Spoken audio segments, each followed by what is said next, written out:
देवों के देव महादेव का विवाह महाशिवरात्रि को हुआ था, ये हर कोई जानता है, लेकिन हर किसी को ये नहीं पता कि उनका विवाह कहाँ हुआ था।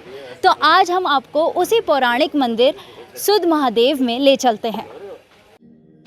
ओम नमः शिवाय के मंत्रों के साथ आज हम आपको लिए चलते हैं भगवान शिव के एक ऐसे मंदिर में जहां भोलेनाथ का विवाह हुआ था। ये है सुध महादेव मंदिर।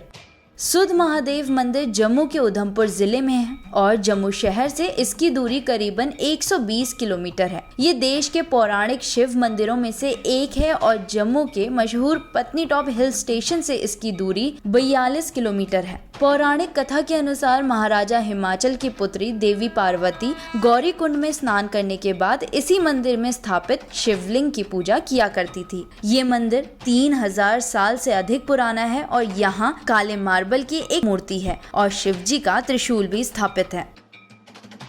बाबा रूपनाथ जी हुए तो उनकी समाधि है, वो जिंदा समाधि है, तो उन्होंने ही ये उस समय धूना लगाया था। तो आज भी ये चलता है, हम लकड़ी लगा देते हैं इसमें। तो ये काफ़ी पुराना है, बहुत ज़्यादा पुराना है ये। जब से वो मंदिर बना है, जब वो पूजा अर्चना करते थे उस समय का है। सबसे पहले तो यहाँ कोई मंदिर या कुछ नहीं था, सिर्फ एक शिवलिंग था। तो ये उस समय की बात है जब माँ पार्वती जी भोलेनाथ को अपने पति रूप में पाने के लिए घोर तप किया करते थे। तो उस समय वो यहाँ जल चढ़ाने आते थे। उनका विवाह स्थल और जन्म स्थल जो है वो मानतलाई में है और तप स्थल जो है गौरीकुंड में है। वहाँ से ही आते थे और उनका एक नियम था यहाँ जल चढ़ाना, भोलेनाथ को जल चढ़ाना और चले जाना। तथ्यों के अनुसार यहीं शिव विवाह भी हुआ था, इसी कारण इस मंदिर का महत्व है। सुध महादेव की एक और ऐतिहासिक कथा भी है जो हमें यहाँ के पुजारी ने बताई कि आखिर मंदिर और स्थान का नाम सुध महादेव क्यों पड़ा। बताते हैं कि आज से साजू के टाइम जब गौरी माँ पार्वती जी का अवतार राजा हिमालय जी के घर मानतलाई में हुआ था। उनके पिताजी का नाम था राजा हिमाचल और माता जी का नाम था सुनैना देवी। तो बताते हैं कि साजू के टाइम जब गौरी माँ पार्वती जी का उनके घर में अवतार हुआ तो उसके बाद नारद जी आए, उन्होंने देखा जहाँ शक्ति का अवतार हुआ है। तो गौरी माँ पार्वती जी को प्रेरणा दी और उनके माता पिता जी को भी बताया कि जो आपके घर में जो कन्या हुई है उनको महादेव जी की भक्ति आराधना करनी पड़ेगी, उसके बाद उनके साथ उनकी शादी हो सकती है। तो बताते हैं कि गौरी माँ पार्वती जी ने अपने माता पिता जी से आज्ञा ली और अपनी सहेलियों के साथ वो गौरीकुंड चली जाती थी स्नान करने। तो इधर से पीछे रह गया 4 किलोमीटर गौरीकुंड। तो रोज़ाना मानतलाई से गौरी जी कुंड में अंदर जाकर स्नान करती थी, उसके बाद गुफा में बैठकर ध्यान करती थी। तो मंदिर के पीछे एक बड़ी गुफा बनी है, जिस गुफा के अंदर बैठकर गौरी माँ पार्वती जी महादेव जी को पाने के लिए ध्यान करती थी। बताते हैं कि 10,000 वर्ष तक उधर गौरी जी ने तप किया। रोज़ाना मानतलाई से जाना, कुंड में स्नान करना, गुफा में बैठकर ध्यान करना, उसके बाद वो आ जाती थी सुध महादेव। तो सुध महादेव जी का ये इतिहास बताता है कि उस समय जहाँ मंदिर और मूर्ति कुछ नहीं होता था, एक जंगल के अंदर इधर शिवलिंग रहता था, जिस शिवलिंग की गौरी जी आराधना करती थी साजू के टाइम। तो जैसे मैं आपको बता रहा था कि रोज़ाना मानतलाई से जाकर गौरीकुंड वो स्नान करती थी, गुफा में बैठकर ध्यान करती थी, उसके बाद वो सुध महादेव में आ जाती थी। उस समय जहाँ मंदिर मूर्ति कुछ नहीं होता था, जंगल के अंदर एक शिवलिंग रहता था, जिस शिवलिंग की गौरी जी आराधना करती थी, जिसको आपने देखा भी है।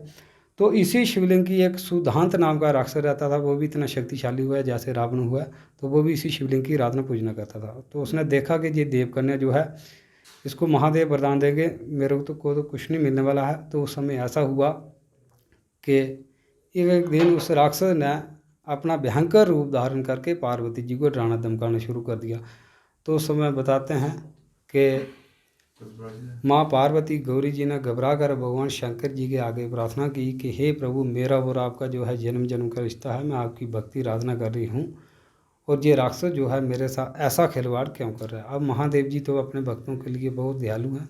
तो जब गौरी जी की उन्होंने पुकार सुनी तो उस समय ऐसा हुआ कि महादेव जी ने उस राक्षस के ऊपर एक त्रिशूल का प्रहार कर दिया। वो सामने बाहर पड़ा है, इसके 3 बार हो गए। वो राक्षस भी इतना शक्तिशाली था, जब उसके शरीर को वो त्रिशूल लगा तो बताते हैं कि वो टूट गया। टूटने के बाद उसका एक हिस्सा तो वो ज़मीन के अंदर चल गया और 2 हिस्से उसके शरीर को लगे। वो जख्मी हो गया और जख्मी हालत में उसके मुंह से ओम नमः शिवाय निकलने लगा। तब शंकर जी इधर प्रकट होकर उसको पूछने लगे कि हे भक्त, तू क्या चाहता है। तो उसने बोला, हे प्रभु, जब मैं इतने दिनों से आपकी भक्ति आराधना कर रहा था, आज आपके हाथों से मेरी मुक्ति हो रही है, तो इससे ज़्यादा और कुछ नहीं चाहिए। और भगवान शंकर जी ने उसको फिर पूछा, कोई ना कोई एक वरदान जो मांगना चाहता है तो मांग सकता है। तो उसने ये वरदान मांगा कि हे प्रभु, कोई ऐसा वरदान दे दो कि आने वाले टाइम मेरे को कोई पापी ना बोले। तब शंकर जी ने उसको ये वरदान दिया कि हे भक्त, आज के बाद पहले तेरे नाम का उच्चारण किया जाएगा, उसके बाद मेरा नाम लिया जाएगा, सुधांत महादेव। हाँ, सुधांत महादेव। सुधांत हो गया राक्षस, महादेव भगवान शंकर, तो तभी जगह का नाम पड़ गया शुद्ध महादेव। और उस दिन की विशेष बात ये है कि उस दिन जून महीने की पूर्णमासी तिथि थी, और उसको ये भी एक वरदान मिला कि हर साल जो तेरे नाम का इधर एक मेला लगेगा, वो आज भी होता है, उसको शुद्ध महादेव का मेला बोला जाता है। ये मेला किस दिन लगता है? ये जून की पूर्णमासी के दिन लगता है। वैसे तो पूरा महीना ही मेला रहता है, विशेष 3 दिन का मेला होता है। पूर्णमासी के एक दिन, 14 के दिन शुरू होगा, और पूर्णिमा के दिन, और उसके अगले दिन एक दिन, और उसके बाद वैसे तो लोग आते रहते हैं इधर। यहाँ पे भक्त कितने होते हैं, मतलब आते रहते हैं हमेशा, या उसी टाइम पे भीड़ होती है, क्या है? भक्त बाहर के लोगों को पता है इस मंदिर के बारे में? देखिए, हमारे जम्मू कश्मीर के लोग तो उसको अच्छी तरह से जानते हैं, बाकी पंजाब दिल्ली के लोग भी आते हैं, पूरे हिंदुस्तान से लोग आते हैं। कुछ लोगों को नहीं मालूम है, जो वैष्णो देवी आते हैं, तो उनका ऐसा कोई हमारे कोई गाइड होगा, जो कोई ड्राइवर होगा, वो बताएगा कि भाई हमारा शुद्ध महादेव एक बहुत अच्छा स्थान है, जहाँ महादेव जी की शादी हुई है पार्वती जी के साथ, और गौरी जी का उधर जन्म स्थान भी है। तो ता करके इधर बहुत से लोग बाहर के भी आते रहते हैं। और इस जैसे मैं मंदिर के बारे में आपको बता रहा था, वो त्रिशूल है, इसी त्रिशूल से महादेव जी ने उसका राक्षस का वध किया था। उसके 3 भाग हुए हैं, तो उसके ऊपर एक महादेव जी के हाथों का निशान लगा हुआ है, और एक उसके ऊपर एक लिपि लिखी है, उसका भी पता नहीं लग चला है वो क्या लिखा हुआ है। और उसके बाद इस मंदिर की सबसे बड़ी विशेषता ये है कि जो इस मंदिर के अंदर हम लोग जलधारा करते हैं महादेव जी को, वो जल सीधा ज़मीन के अंदर चला जाता है। देखिए, आप कहीं भी शिव मंदिर में जाओगे, उधर जाकर महादेव जी को जलधारा की जाती है। उसके बाद मंदिर की शिव मंदिर में लोग परिक्रमा करते हैं, तो शिव मंदिर में परिक्रमा जो आदि की जाती है, क्यों की जाती है कि क्योंकि जो जल बाहर जाएगा उसको क्रॉस करके नहीं जाते हैं, तो इस मंदिर की परिक्रमा वो पूरी की जाती है। तो उसके बारे में यही हिस्ट्री बताती है कि आज से 3000 वर्ष पहले जो मंदिर के अंदर मूर्ति लगी है सामने, जिसमें ब्रह्मा विष्णु महेश जी हैं, माँ पार्वती जी हैं, गणेश जी हैं और नंदी जी हैं। ये मूर्ति जो है ये ज़मीन से प्रकट हुई है, तो किसी किसान को हल चलाते हुए मिली थी। उसके बाद उस किसान भाई ने इस मूर्ति को उठाया, और जहाँ शिवलिंग, जो प्राचीन शिवलिंग, जिस शिवलिंग की गौरी जी आराधना करती थी, तो उस शिवलिंग के पास रख दिया।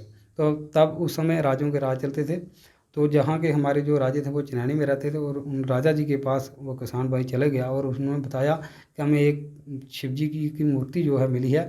तो उन्होंने बोला, कोई बात नहीं, इस मूर्ति को उठाओ और हमारे महल के पास लाओ, कहीं इसका मंदिर बनवा देंगे। तो जब ये मूर्ति जहाँ से उठाने लगे तो किसी से उठाई नहीं गई। उसके बाद राजा जी भी खुद आए, उन्होंने भी कोशिश की, उनसे भी नहीं उठाई गई। तो बताते हैं कि बाद में भगवान शंकर जी ने राजा जी को कोई सपने में आकर बताया कि हे राजन, मेरे मंदिर का जो निर्माण है वो शुद्ध महादेव के अंदर ही होना चाहिए। तब चिन्यानी वाले राजों ने इस मंदिर का निर्माण करवाया था। तो उसके बाद जब इधर लोग जलधारा लगे करने, तो किसी को ये पता नहीं चलने लगे कि इसका जल वो कहाँ जाता है, जो प्राचीन शिवलिंग पर चढ़ता था। तो उस समय फिर दोबारा राजा जी को बताया, फिर वो राजा जी आए, उन्होंने आकर इधर देखा, तो इधर कुछ रंग डालकर जल जलाया, या कोई दूध डाला होगा, पता करेंगे इस पृथ्वी के किसी कोने में ऐसा जल निकलता कि नहीं, तो फिर भी उनको ये जानकारी नहीं मिली। तो इस वजह से इस मंदिर की जो परिक्रमा पूरी की जाती है। उसके बाद आगे मानतलाई है, तो मानतलाई में पार्वती जी का जन्म स्थान तो है ही, तो मंदिर के साथ में एक बड़ा तालाब बना हुआ है, वो उस मानने का बताते हैं हवन कुंड था। उधर शिव और पार्वती जी की शादी के फेरे हुए हैं। तो जब उस कुंड को साफ किया गया, उस कुंड के अंदर से एक जल की धारा निकल पड़ी। आज उस कुंड के अंदर लोग नहाते हैं, तो मानतलाई के नाम से वो जाना जाता है। हर हर महादेव। सावन महीने की पूर्णिमा तथा शिवरात्रि को यहाँ बहुत से श्रद्धालु आते हैं। यूं तो पूरा साल ही यहाँ शिव भक्त आते रहते हैं, मगर सावन महीने में खास तौर पर और गर्मियों में भी यहाँ भारी भीड़ रहती है। इस मंदिर और इसकी देखरेख धर्मार्थ ट्रस्ट के अंदर आता है। हमने यहाँ आए श्रद्धालुओं और स्थानीय लोगों से भी बात करके उनके व्यू जाने। So I was staying in Patni Top. Okay. So I was asking about the people about the local, which are the powerful temples here, and they told me the Shuddh Mahadev temple, and they were telling me about the 2200 years that a big yajna is happening in this temple. So I came to have darshan of Lord Mahadev and take his blessings. प्राचीन मंदिर है ma'am, लेकिन आज तक धर्म trust वालों ने कोई इसकी तरफ ज़्यादा ध्यान नहीं दिया। ऐसे बोलते रहते हैं काम करेंगे करेंगे, लेकिन अभी कोई काम नहीं किया उन्होंने। हम चाहते हैं कि कोई अच्छा ट्रस्ट इसमें पार्टिसिपेट करे, तो और भी डेवलप हो सकता है।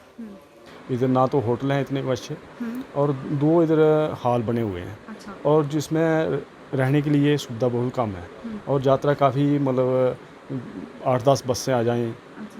गर्मियों में काफ़ी संडे और मतलब सैटरडे संडे को बहुत रश होता है, जब छुट्टियां पड़ती हैं समर में तो काफ़ी रश होता है, उस वक्त बड़ी प्रॉब्लम आती है। बाथरूम की प्रॉब्लम है इधर हमारे यहाँ, बाथरूम में 1-2 बाथरूम है, तो बाथरूम की बहुत प्रॉब्लम आती है, और ना तो इधर कोई डस्टबिन लगाया हुआ है, ट्रस्ट वाले तो कुछ नहीं करते हैं, कर रहे हैं डस्टबिन कोई सुविधा कोई नहीं है इधर, और रहने के लिए सुविधा कोई नहीं है। हाल देखो 1-2 हाल बना हुआ है, काफ़ी देर का हाल बना हुआ है, पैसा काफ़ी इधर चढ़ता है, लेकिन इधर लगाया नहीं जाता है। कम से कम 25-30 लाख रुपया जो है साल की इधर वो है बचत है, तो कोई ख़ास काम नहीं कोई हो रहा है। तो इसकी जो हमें बहुत प्रॉब्लम आ रही है, लोग टूरिस्ट अगर ये सुविधा उनको मिलेगी तो काफ़ी टूरिस्ट इधर बढ़ेगा, और रोड भी अच्छा हो रहा है, रोड भी और मतलब साल में जो क्लियर हो जाएगा, डबल लैंड हो जाएगा, और जहाँ से मतलब जो है डोडा डिस्ट्रिक्ट जो है इसको भी मतलब टनल के ज़रिए इसको कनेक्टिविटी कर रहे हैं, और उससे भी काफ़ी इधर बढ़ावा मिलेगा। लेकिन ये है कि इधर कम से कम गवर्नमेंट का जो एक फ़र्ज़ बनता है कि इधर मतलब सुविधा जो है, होटल जो हैं, जहाँ जो भी कोई टूरिज़्म डिपार्टमेंट है वो कुछ ना कुछ इधर करे, जिससे लोगों को सुविधा मिले, और लोग बाहर के भी एडवर्टाइजमेंट भी करे मीडिया के थ्रू, हर चीज़ चैनल के थ्रू। जैसे मतलब अब माता वैष्णो कटरा माता वैष्णो है, कितना टूरिस्ट आता है, कितनी यात्रा आती है, पत्नीटॉप में आती है, इसको भी यहाँ से जोड़ा जाए और इधर भी यात्रा जो है बढ़े। अब पत्नीटॉप का जो रोड है वो भी बंद पड़ा हुआ है, अगर वो रोड जो है कंप्लीट हो जाए तो वहाँ से मतलब एक तो शार्टली हो जाएगा वहाँ से, और सारा एरिया जो है कवर हो जाता है। इधर ऐसे तो घूम के आना पड़ता है भाई, खुद से चनैनी में आएंगे, चनैनी से जहाँ आएंगे तो काफ़ी लेंथी पड़ता है। अगर ये रोड जो है पत्नीटॉप से सुध महादेव को जोड़ा जाए, गौरीकुंड तो कोई 2-4 किलोमीटर रहा है, कुछ ज़्यादा नहीं रहा है, 2-4 किलोमीटर रहा है, जिसकी वजह से वो प्रॉब्लम आ रही है। और वो टूरिस्ट clear हो यहाँ गई। पे कितने आते हैं? टूरिस्ट इधर मतलब अब जून से स्टार्ट होगा। हाँ, जब समर में मतलब वेकेशन पे पड़ती है छुट्टी, उस पर काफ़ी टूरिस्ट आता और है। विंटर्स में आते हैं? विंटर में कम आते हैं मैडम, विंटर में इधर कम आते हैं, क्योंकि इधर का इतना हाईलाइट नहीं है, इधर कोई बारे में कोई मतलब साधन नहीं है, जिसकी वजह से कम ही आते हैं इधर, होटल वगैरह की प्रॉब्लम है। तो ये है कि बाहर की अगर बात की जाए तो बाहर के भी आ सकते हैं, लेकिन जहाँ की अगर मतलब कोई सुविधा मिले इधर तो तभी आएंगे टूरिस्ट, नहीं तो ऐसे नहीं। वैसे तो बहुत से लोग माता वैष्णो देवी के दर्शन करने के बाद पत्नीटॉप और सनासर जाते हैं। अक्सर सुध महादेव और इसके पास ही स्थित मानतलाई भी आते हैं, मगर मंदिर के मैनेजमेंट कमेटी और स्थानीय लोग चाहते हैं कि ऐसे ऐतिहासिक और पौराणिक मंदिर तक सैलानियों को देश दुनिया से लाने के लिए सरकार को प्रयास करने चाहिए, ताकि भगवान शिव पार्वती के इस महान स्थल तक श्रद्धालु पहुँच पाए। यूं तो शिव कण कण में बसते हैं, लेकिन अगर आपको शिव और पार्वती के एक साथ होने का एहसास चाहिए तो आपको सुध महादेव मंदिर में आना होगा। मेरे सहयोगी राकेश के साथ मैं आकांक्षा परिहार, सुध महादेव, उधमपुर, जम्मू।